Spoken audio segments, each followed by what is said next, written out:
What does it sound like when a world ends? Is it a deafening roar? Or is it a terrifying silence? In the year 1258, it was both. For one horrifying week, the capital of the world, a shining beacon of civilization, was filled with the screams of the dying. Its streets, once paved with commerce and scholarship, ran slick with blood. And then, an eerie quiet fell. The silence of a ghost town, the tomb. The great river Tigris, the city's lifeblood, was said to have flowed with a tide of death, first black with the ink of 1,000,000 annihilated books, then red with the blood of 1,000,000 slaughtered souls. This wasn't just the fall of a city. It was the death of a dream. A dream of knowledge, culture, and progress that had illuminated the globe for 500 years. And at the heart of this inferno, this world-shattering apocalypse, was one man. He was the last of his kind, the heir to a legacy of unparalleled splendor, but he would preside over it its utter annihilation. His name was Caliph Al-Musta'sim, the 37th and final ruler of the great Abbasid Dynasty. His end would be one of the most bizarre and grotesquely symbolic in all of human history. A death custom made by his conquerors to be an unforgettable lesson in terror. He wouldn't be granted the clean death of a sword or an arrow. No, his fate was to be wrapped in a priceless carpet, a symbol of the very luxury and decadence that had blinded him, and then trampled into oblivion by a herd of Mongol horses. This is a story of fatal arrogance. It's a story of a civilization so convinced of its own eternal brilliance that it couldn't see the fire on the horizon. This is the story of the tragic fall of a caliph whose pride and indecision led directly to the end of an entire golden age. This is the story of the destruction of Baghdad. To truly grasp the horror of what was lost, you have to understand what Baghdad was. Forget the city of strife and ruin we know from modern headlines. We have to travel back in time, not to a city of ghosts, but to a city that was, without any exaggeration, the capital of the planet. They called it Madinat al-Salam, the city of peace. Founded in the 8th century, it was designed from its very first brick to be the center of the world. And for 500 years, it was, pictured, a city built in a perfect circle, a masterclass in urban planning. Its walls were said to be masterpieces of engineering, designed not just to defend but to awe. At its absolute center stood the magnificent Golden Gate Palace, its great green dome glittering under the Mesopotamian sun, visible for miles in every direction. This wasn't just a city, it was a statement. Inside its walls lived a population of staggering size for the medieval world, with estimates ranging from 500,000 to perhaps even 1,000,000 souls. It was a buzzing, thriving metropolis, the largest and most cosmopolitan place on earth. But Baghdad's true power wasn't in its walls or its wealth. It was in its mind. This was the vibrant, beating heart of the Islamic Golden Age. The government and wealthy patrons sponsored scholars with a fervor that is almost unimaginable today. The greatest thinkers and translators of the age were paid salaries that would rival today's superstar athletes, all in a relentless, state-funded quest for knowledge. And the epicenter of this intellectual explosion was the legendary Bayt al-Hikmah, the House of Wisdom. Now, it's a mistake to think of this as just a library, though it housed the world's largest collection of books. The House of Wisdom was a living, breathing institution. A translation center, a university, a scientific academy, and an observatory all rolled into one. Here, scholars from every corner of the known world, Muslim, Christian, Jewish, worked side by side. They took the great works of the ancient Greeks like Plato and Aristotle, the wisdom of the Persians, and the scientific treatises of India, and translated them into Arabic.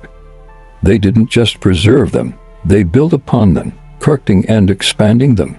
It was here that the numbers you and I use today, the Hindu-Arabic numerals, were perfected and popularized. It was here that algebra was systematized by Al-Khwarizmi, giving us the very word algorithm. Monumental leaps were made in medicine, in optics, in chemistry, in astronomy. While much of Europe was still struggling through what we call the Dark Ages, Baghdad was a city of blinding light. Paper, a technology imported from China, made knowledge cheap and accessible. Its hospitals were centuries ahead of anything in the West. Its observatories mapped the stars with a precision that was simply astounding. This wasn't just an Islamic civilization, it was a human civilization, a universal one where ideas, not just goods, were the most precious commodities. For 500 years, the Abbasid Caliph in Baghdad was the world's standard-bearer for culture and sophistication. He was more than a king. He was the Amir al-Mu'minin, the commander of the faithful, the spiritual successor to the Prophet Muhammad himself. His political power had faded by the 13th century, but his symbolic authority was immense. He was the custodian of a legacy that seemed eternal, indestructible. But it wasn't, because far to the east, a storm was gathering, a storm of such raw power and chilling ruthlessness that it had already swallowed half of Asia. A force was moving west. An unstoppable tide of humanity that left only rubble and bones in its wake. And it had Baghdad, the city of peace, directly in its sights. The storm had a name, the Mongols. Forged into the most terrifying military machine the world had ever seen by the visionary Genghis Khan, the Mongol Empire operated on a simple, brutal philosophy: submit or be annihilated. There was no third option.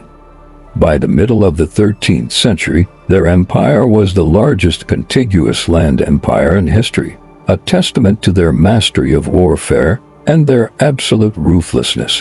In 1251, a new great Khan Menki, grandson of Genghis, sat on the throne in the Mongol capital of Karakorum. He surveyed the world and sought to final obstacles to complete Mongol domination of the Middle East. First, the Nizari Ismailis, a secretive sect often called the Assassins, who operated from impregnable mountain fortresses in Persia. Second, the Abbasid Caliphate in Baghdad. To crush them both, Menki turned to his younger brother, a man whose name would become a byword for terror and destruction, Hulagu Khan. Hulagu was given a mission and an army of unprecedented scale. Menki commanded that a massive portion of the empire's total military might be gathered for this western campaign. Modern historians estimate Hulagu's force at around 150,000 men, likely the largest, most sophisticated Mongol army ever assembled. This wasn't just a horde of horse archers. It was a meticulously organized, multinational expeditionary force.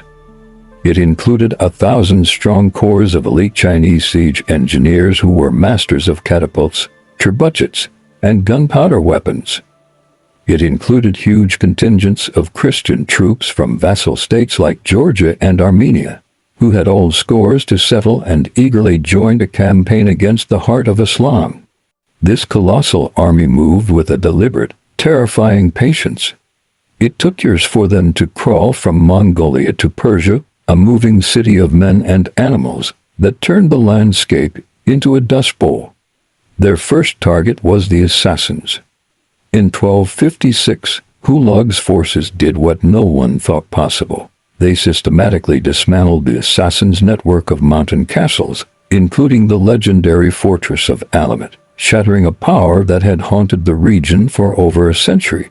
With the Assassins broken, only one target remained. Hulagu had demanded that the Caliph in Baghdad provide troops to help him in his campaign, as would be expected of a Mongol vassal.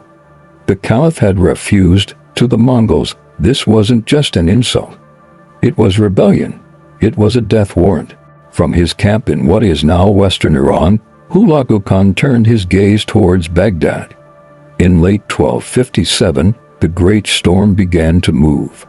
The Mongol army, a multi-ethnic, multi-faith engine of pure destruction, advanced on Mesopotamia from three directions at once, a massive pincer movement designed to ensure that the City of Peace had absolutely no chance of escape. The stage was now set for a clash of civilizations. One ancient, venerable, and catastrophically complacent. The other young, dynamic, and brutally pragmatic. The fate of the world's greatest city now rested in the hands of its caliph, a man tragically, horrifically unfit for the challenge that was about to consume him whole. So, who was this man, Al-Musta'sim, who held the fate of a golden age in his hands? Ascending to the throne in 1242, he was, by all accounts, the wrong man at the wrong time.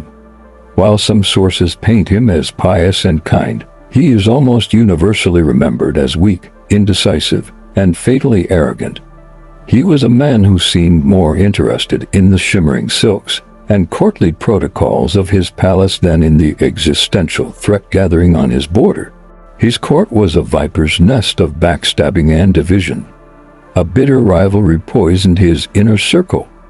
On one side was his top military commander, a hardliner who urged resistance. On the other was his chief minister, his vizier, a Shia Muslim named Ibn al-Alqami. Now this is where the story gets controversial. Later historians, mostly Sunni, would accuse Ibn al-Alqami of being a traitor, of secretly communicating with Hulagu, and deliberately undermining Baghdad's defenses to settle old political scores. Is this true? Or was he a pragmatist, frantically trying to convince his foolish master to save their city from certain doom? The truth is likely buried forever under the rubble of Baghdad, but this division led to one thing: paralysis. The caliph, caught between advisors, did nothing. It was into this era of denial and dysfunction that Hulagu Khan's first message arrived in September 1257. And it began what one historian has called one of the most magnificent dialogues in history. Hulagu's letter was pure Mongol, blunt, arrogant, and filled with chillingly practical threats. He reminded the caliph of the fates of kings and empires that had defied the Mongols. He demanded that Al-Musta'sim come to him in person, tear down Baghdad's defensive walls, and accept his status as a vassal. The letter ended with a terrifying promise: when I lead my army against Baghdad in fury, whether you hide in the heavens or on earth, I will bring you down from the spinning spheres. I will toss you in the air like a lion. I will leave no one alive in your realm. I will burn your city and your lands. Any sane ruler would have seen this for what it was: the end of the world on parchment. The Mongol army was the largest force the region had ever seen. The caliph's own army was a shadow of its former glory, maybe 50,000 strong, ill-equipped, and poorly motivated. His vizier, Ibn al-Alqami, reportedly begged him to placate the Mongols, to send lavish gifts, to offer terms, anything to buy time and avert disaster. But Al-Musta'sim chose pride. A pride so profound, so disconnected from reality, that it's difficult to comprehend. He was the caliph, the successor to the prophet. His reply to Hulagu was just as arrogant as the Mongols, but with none of the power to back it up. He dismissed Hulagu as a young, ignorant upstart. He boasted that an attack on the caliphate would unite the entire Muslim world, from Africa to India, in a holy war against the Mongols. He essentially told the most dangerous man on earth that he and his dynasty were untouchable. It was a catastrophic, world-ending miscalculation. There was no grand Muslim alliance waiting to ride to his rescue. He had failed to properly fund his army, failed to reinforce his city's walls, and now he had personally insulted a man who commanded an army of 150,000 soldiers and held the power of life and death over nations. For Hulagu, the caliph's reply was all the justification he needed. He had offered the chance to submit. He had received a threat in return. The dialogue was over. The time for talk had passed.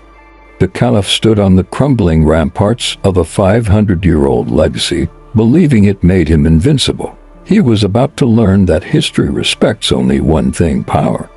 And all the power was now pointed directly at his heart.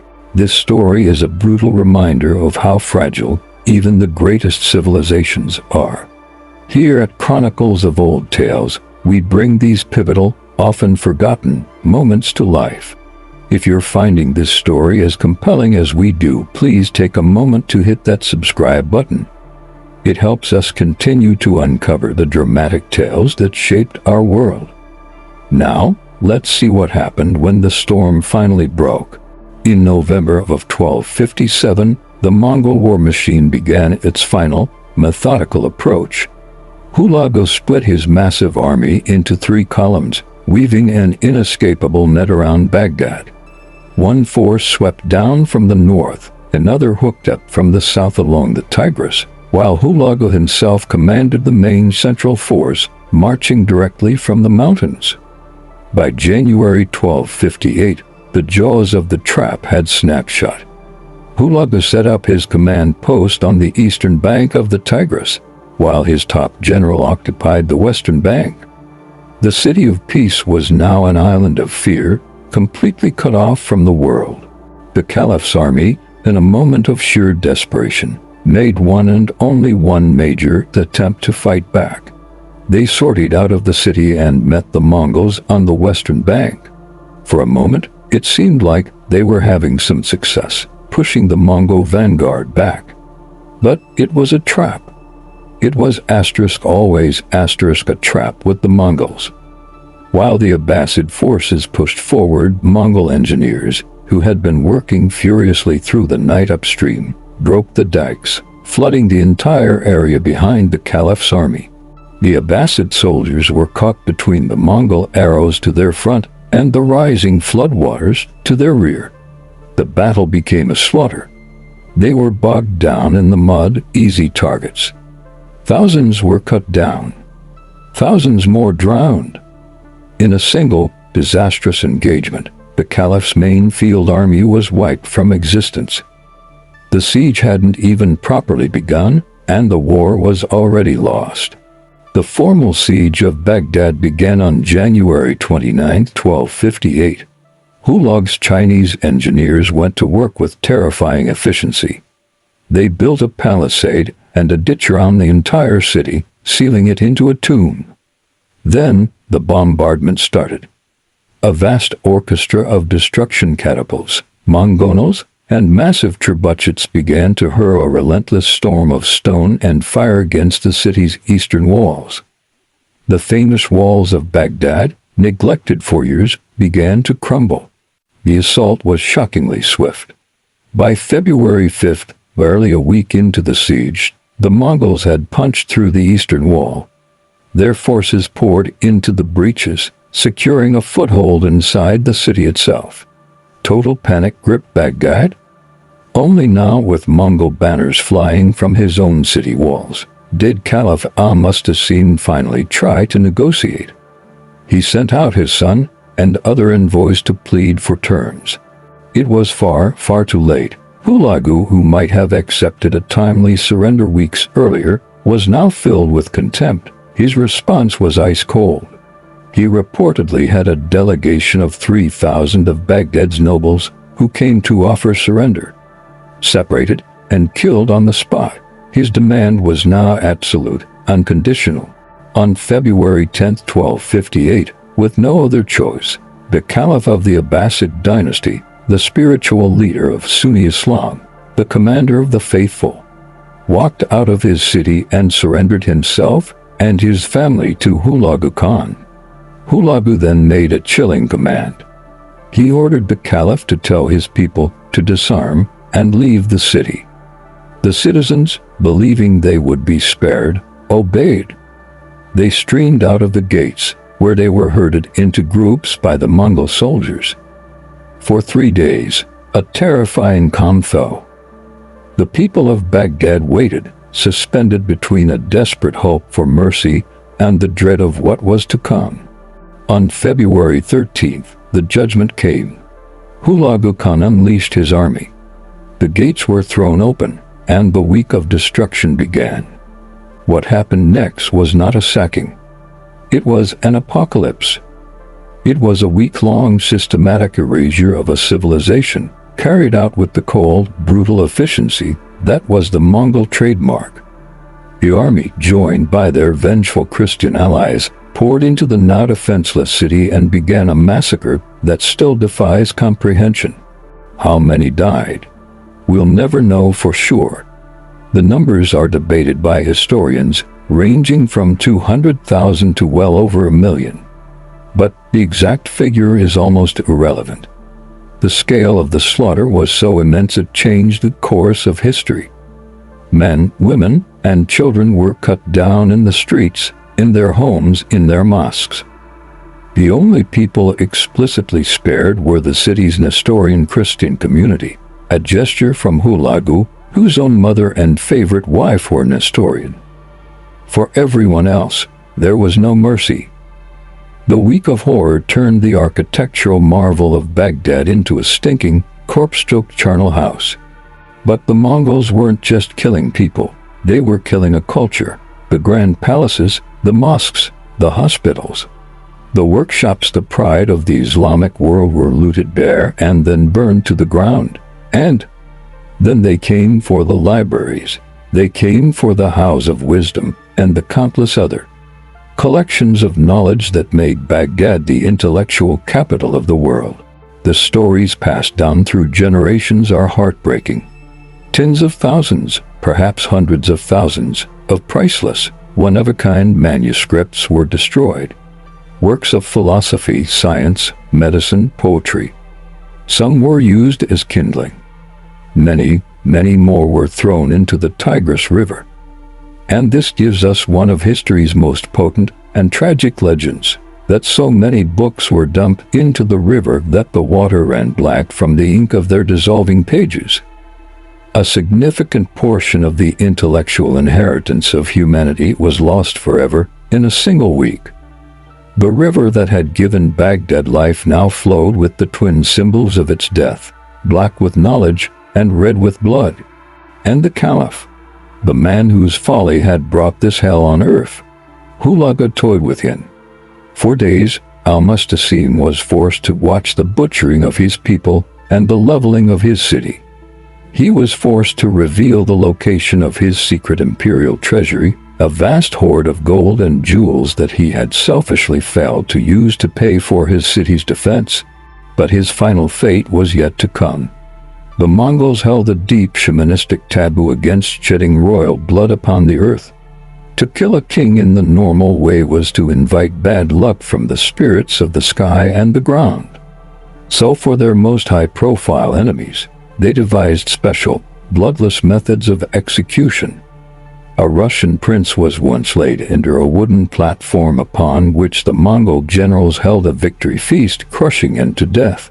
For Al-Musta'sim, they devised a particularly cruel and symbolic end. While some other grim stories exist, the most widely accepted account is this. On February 20th, 1258, he and his sons were taken from the city. He was wrapped tightly in a rich, beautiful carpet, perhaps one from his own plundered palace, a final mockery of the luxury he valued more than his people's lives. He was then laid upon the ground. At Hulagu's command, a squadron of Mongol heavy cavalry rode their horses back and forth over the bundled Caliph, trampling and crushing him to death without spilling a single drop of his royal blood onto the sacred earth. It was a death designed to be ritually clean, yet maximally brutal and humiliating. The man who saw himself as the spiritual ruler of the world was extinguished like an insect, his death a final, horrifying symbol of the absolute, merciless power of his conquerors. With his last crushed breath, 500 years of Abbasid rule came to a definitive, violent end. When the week of terror finally ended, Baghdad was a city of ghosts. The damage was absolute. The intricate canal and irrigation systems that had made the region a breadbasket for centuries were destroyed. Yet, turning fertile plains into malarial swampland and crippling agriculture for generations to come. The political, spiritual, and intellectual center of the Islamic world had been shattered. The fall of Baghdad is traditionally seen as the catastrophic final blow to the Islamic Golden Age. While some historians rightly argue that the decline had already started, the sack of 1258 was the violent, bloody punctuation mark at the end of the sentence. The city itself would eventually be rebuilt, but it would never again be the capital of the world. It would be a regional backwater for the next 600 years. The political ramifications were enormous. For 5 centuries, the Abbasid Caliphate had provided a sense of unity for Sunni Islam. With Al-Musta'sim's death, that central institution was gone. A surviving member of the family would eventually make his way to Cairo in Egypt, where the Mamluk Sultanate installed him as a puppet caliph. But while this Cairene caliphate held symbolic religious importance for centuries, it held no real political power. The Islamic world was now fragmented, its old center of gravity erased. The psychological impact was just as profound. The event sent a shockwave of trauma across the Muslim world that echoes to this day. How could the city of peace, the seat of the caliphs, have been so utterly and easily annihilated?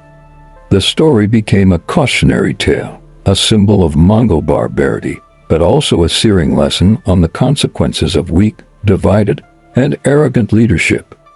Al-Musta'sim went down in history not as a martyr, but as a tragic figure of failure, a ruler who possessed all the pride of his ancestors, but none of their wisdom.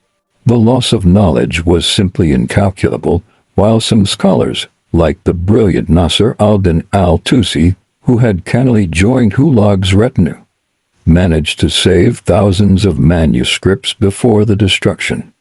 What was lost forever in the ashes and the ink-blackened waters of the Tigris can never be known.